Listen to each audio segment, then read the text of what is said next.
Only your smile adds more glamour to your beauty. I appreciate it. Why? Not so bad. It was present little. Only God that does it. That's it. Everybody that's alive.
Displayed in another different style and sanction.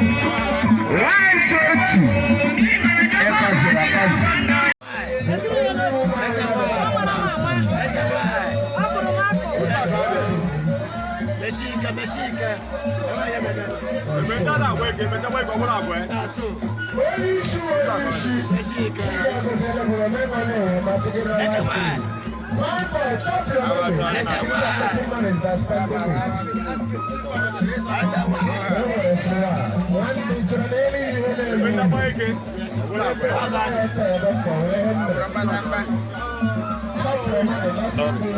Sorry.